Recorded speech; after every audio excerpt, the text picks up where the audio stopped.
സിയാ നീലകണ്ഠൻ ഇവിടെ M D അല്ല ആര് പറയുന്നതും ജാഗ്രതയോടെ കേൾക്കുമെന്നും ഒരു പൊതുപ്രസ്താവന ആദ്യം നടത്തിയെങ്കിലും പിന്നീട് ചോദ്യങ്ങളിലേക്ക് വന്നപ്പോൾ ഇപ്പോൾ കേട്ടതുപോലെ 2003 ആന്റണി വർഗ്ഗസമരം എന്നൊക്കെ പറഞ്ഞ് ഡിഫെൻഡ് ചെയ്യുകയാണ് പാർട്ടി സംസ്ഥാന സെക്രട്ടറി. ഔട്ട്റൈറ്റ് IP ജയരാജൻ പറയുന്നത് പോലെ അത് മോദിയെപ്പറ്റി മാത്രമാണ് എന്ന് പറഞ്ഞില്ലെങ്കിലും ഇനി പരസ്യമായി പറഞ്ഞില്ലെങ്കിൽ കൂടിയും എം ഡിയും മുകുന്ദനും ഒക്കെ പറയുന്നതിൽ ഒരാത്മപരിശോധനയ്ക്ക് അത് ചെയ്യേണ്ടവർ ചെയ്യുമെന്ന് ഇനിയും കരുതാൻ സമയമായോ സിയാർ?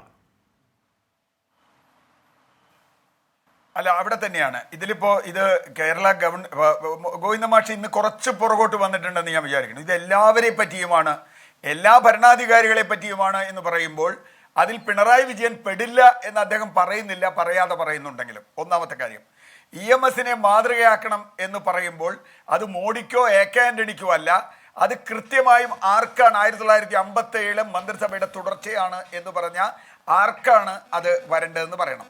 ഇപ്പോഴാ പറഞ്ഞത്. ഈ MT പഴയ ഒരു സാധനം ഒന്നും കിട്ടാത്തതുകൊണ്ട് എടുത്ത് വായിച്ചതല്ല, കൃത്യമായി പ്ലാൻ ചെയ്ത്. NE സുധീർ പറയുന്നതാണെങ്കിൽ ഞാൻ ചിലത് പറയാൻ ഉദ്ദേശിച്ചിട്ടുണ്ട് എന്ന് പറഞ്ഞുകൊണ്ട് തന്നെയാണ് MT അത് പറയുന്നത്. അറിയാതെ തെറ്റി വായിച്ചതൊന്നുമല്ല. പ്രായക്കൂടുതൽ കൊണ്ട് പ്രസംഗം മാറി വായിച്ച ചില നേതാക്കളൊക്കെ ഉണ്ട്, അതുപോലെയൊന്നും അല്ലാതെ. മൂന്നാമത്തെ കാര്യം, ഞാൻ ഒരു കാര്യമാണ്, ഇപ്പോൾ പിണറായി വിജയൻ ഇരുന്ന സ്ഥലത്ത് EMS ആണ് ഇരുന്നെങ്കിൽ ഇതിന് അദ്ദേഹം പറയുന്ന മറുപടി എന്തായിരിക്കും എന്നറിയോ?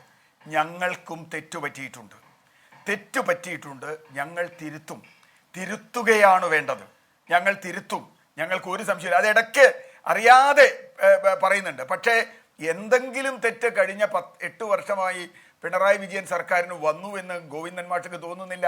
കാരണം ഇപ്പോഴും ജ്വലിച്ചു നിൽക്കുന്ന സൂര്യനാണ് എന്നാണ് അദ്ദേഹം പറയണേ. എന്ന് പറഞ്ഞാൽ സൂര്യന് തെറ്റ് പറ്റാൻ പറ്റില്ലല്ലോ. അപ്പം തെറ്റ് നാട്ടുകാർക്കാണ് പറ്റിയത്. അപ്പം കഴിഞ്ഞ 8 വർഷമായി ഇവിടെ ഭരിക്കുന്ന ആൾക്ക് ഒരു തെറ്റും പറ്റിയിട്ടില്ല എന്ന് തന്നെയാണ് ഇന്നും പറഞ്ഞുകൊണ്ട് അവിടെയാണ് യഥാർത്ഥത്തിൽ ഞാൻ ഓർക്കുന്ന ഒരു കാര്യം ഹാഷ്മി, പണ്ടല്ല 1977 രാജൻ കേസ് പുറത്തു വന്ന കാലത്ത് അടിയന്തരാവസ്ഥയിൽ മുഖ്യമന്ത്രിയായിരുന്ന അച്യുതമേനോനെ സ്റ്റേജിലിരുത്തിക്കൊണ്ട് മഹാകവി വൈലോപ്പിള്ളി ഒരു കവിത ചൊല്ലി. മിണ്ടുക മഹാമുനെ എന്നാണ് ആ കവിതയുടെ പേര്. വേറൊരു സന്ദർഭത്തെ കുറിച്ചാണ് പറയുന്നത്. പക്ഷേ മിണ്ടുക മഹാമുനെ എന്ന് പറയുന്ന ആരോടാ? എന്നിട്ട് അച്യുതമേനോന്റെ മുഖത്തേക്ക് ഒരു നോട്ടം. ഞാനന്ന് വിദ്യാർത്ഥിയാണ്, ഞാനന്ന് SFIയിൽ പ്രവർത്തിക്കുന്ന വിദ്യാർത്ഥിയാണ്. ആ നോട്ടം ഞങ്ങളൊക്കെ ആകെ കൈയടിച്ച് തരിച്ച് ആഘോഷിച്ചു പോയി. കാരണം അദ്ദേഹത്തിൻ്റെ രണ്ടുപേരുടെയും സുഹൃത്തായ ഈച്ചര വാര്യർ പലവട്ടം പോയി അച്യുതമേനോനെ കണ്ടിട്ടും ഒരു വാക്ക് മിണ്ടിയില്ല, എൻ്റെ മകൻ എവിടെ പോയി എന്ന്. കേരളത്തിൻ്റെ മുഖ്യമന്ത്രിയായിരുന്നു അച്യുതമേനോൻ. അതിൽ പശ്ചാത്തപിച്ചിട്ടുണ്ട്, തനിക്ക് തെറ്റുപറ്റിയെന്ന് പറഞ്ഞിട്ടുണ്ട്, അതൊക്കെ വേറെ കാര്യം. അത് അദ്ദേഹത്തിൻ്റെ ഹ്യൂമിലിറ്റിയാണ്. അവിടെയാണ് EMS പോലെയാകണം എന്ന് പറയുന്നത്. ഇവിടെ ഇപ്പോൾ ഇന്നലെ മിനിയാന്നൊക്കെ എന്താ കേട്ടെ? ജയരാജന്മാർ ഓരോന്ന് പറയുന്നു, വേറെ ചെരുവിൽ വേറെ പറയുന്നു, അത് പറയുന്നു, ഇത് പറയുന്നു.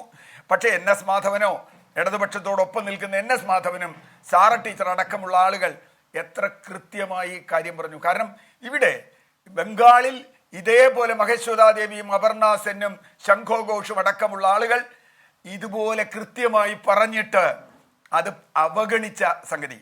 അത് തന്നെയാണ് ഫാസിസത്തിനെതിരെ ഏറ്റവും വലിയ പുസ്തകം എഴുതിയ, ഫാസിസത്തിന്റെ ആൾക്കൂട്ട മനഃശാസ്ത്രം എഴുതിയ വില്യം റീഹിനെയാണ് ഇദ്ദേഹം ഉദ്ധരിച്ചത്. വില്യം റീഹിനെയാണ് MT ഉദ്ധരിച്ചതെന്ന് ഓർക്കുക. മാക്സിം ഗോർക്കിയാണ്, ചെക്കോവിനെയാണ്. ലെനിൻ പറഞ്ഞത് എനിക്ക് ഏറ്റവും ഇഷ്ടപ്പെട്ട എഴുത്തുകാരൻ ചെക്കോവാണോ ടോൾസ്റ്റോയി ആണോ എന്ന് സംശയമുണ്ടോ എന്നാണ്. എന്ന് പറഞ്ഞാൽ ലെനിൻ മഹാനായി കരുതിയ ചെക്കോവിനെ ഉദ്ധരിച്ചുകൊണ്ടാണ് മാക്സിം ഗോർക്കി പറഞ്ഞത്. പിന്നെ എന്താ സോവിയറ്റ് യൂണിയനിൽ സംഭവിച്ചത് നമുക്കറിയാലോ. അപ്പൊ പ്രശ്നം ഇത് കൃത്യമായ മുന്നറിയിപ്പാണ്. അത് മയ്യയുടെ കഥാകാരനാണെങ്കിലും നമ്മുടെ നാലുകെട്ടിന്റെ കഥാകാരനാണെങ്കിലും ഈ മുന്നറിയിപ്പ് ഇടതുപക്ഷത്തിന് തന്നെയാണ്. വേറൊരു കാര്യം കൂടി ഉണ്ട് ഹാഷ്മി, ഇത് വലതുപക്ഷത്തോട് പറഞ്ഞിട്ട് വലിയ കാര്യമൊന്നുമില്ല. ഇപ്പൊ BJPയോട് ഇത് പറഞ്ഞിട്ട് വല്ല കാര്യമുണ്ടോ?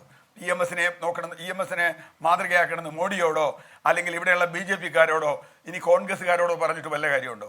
അപ്പൊ ഇടതുപക്ഷം ആദ്യം മനസ്സിലാക്കേണ്ടതാ, ഇത് ഞങ്ങളോടാണ്, ഞങ്ങൾ തിരുത്തേണ്ടതാണ്, പ്രതിപക്ഷത്തെ ബഹുമാനിക്കണം. ഒരു കാര്യം കൂടി അദ്ദേഹം പറഞ്ഞു, തിരുത്താൻ ഒരു മഹാരഥന്മാരും തയ്യാറല്ല. ആ മഹാരഥന്മാരിൽ മുഖ്യമന്ത്രി പെടുമോ? അതോ അദ്ദേഹം മഹാരഥനുമല്ല, ഒന്നുമല്ല എന്ന് പറയുമോ? അതോ അദ്ദേഹത്തിന് പ്രത്യേകിച്ച് ഒന്നുമില്ല, അദ്ദേഹം തിരുത്തില്ല എന്ന് പറയുമോ? ഇപ്പം നമ്മൾ കുറെ കാലമായി കാണുന്നു, അത് മാവോയിസ്റ്റുകളെ വെടിവെച്ച് കൊല്ലുന്നതാണെങ്കിലും അലൻ താഹമാരോടുള്ള പെരുമാറ്റമാണെങ്കിലും പ്രതിപക്ഷത്തോടുള്ള പെരുമാറ്റമാണെങ്കിലും മാധ്യമപ്രവർത്തകരോടുള്ള പെരുമാറ്റമാണെങ്കിലും നമ്മൾ കാണുന്നു. അതിനോട് നോക്കിയാണ് MT പറഞ്ഞത്. അത് തന്നെയാണ് മുകുന്ദൻ ആവർത്തിച്ചത്. അത് തന്നെയാണ് ശ്രീ ലൂക്കോസ്. ഇപ്പോ ഈ മുകുന്ദൻ